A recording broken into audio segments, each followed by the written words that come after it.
Hi Shiva, you're a coach and a professor. You also do research in the area of coaching. What motivated you to become a coach? All right, such a great question. So let me give you a little bit of background about this as to how I got into coaching. This was in the year 2009, 2010. And I had already been into management education for a number of years at that time. And I realized that we were giving a lot of technical information to our students, educating them about finance skills and marketing skills and HR related skills, etc. However, I found that some of my students committed suicide. And that kind of shook me up. And similarly, there were things happening at home when my daughters were growing up and they were becoming teenagers, and I found a certain amount of rebellion happening in there. And I realized that obviously there was something that was missing, right? And to give them the life skills, to make them realize that it's not just that you want to do things consciously, but your conditioning and your environment impacts you in a big way.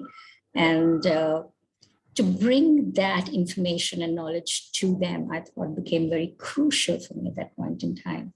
Though I'd been counseling a lot of my students over a period of time, I realized that coaching happened to be the right kind of tool to make a person delve into himself or herself and find the solutions for themselves rather than somebody else telling them what is the right thing to do.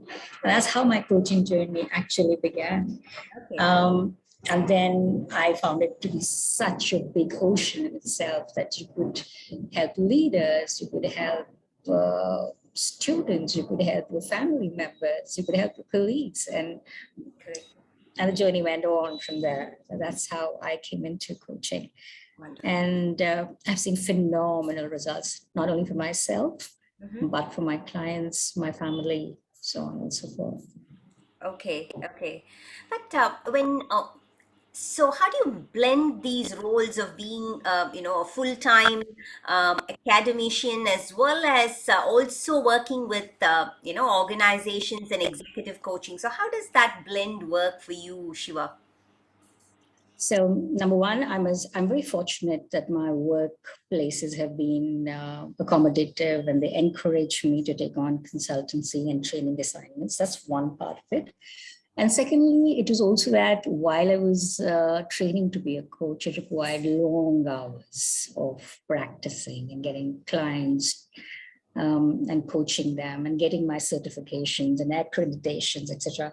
I think that's something became like my calling, right? And I was devoting so much time to it because I felt so good because the results that everybody was seeing, including myself, right?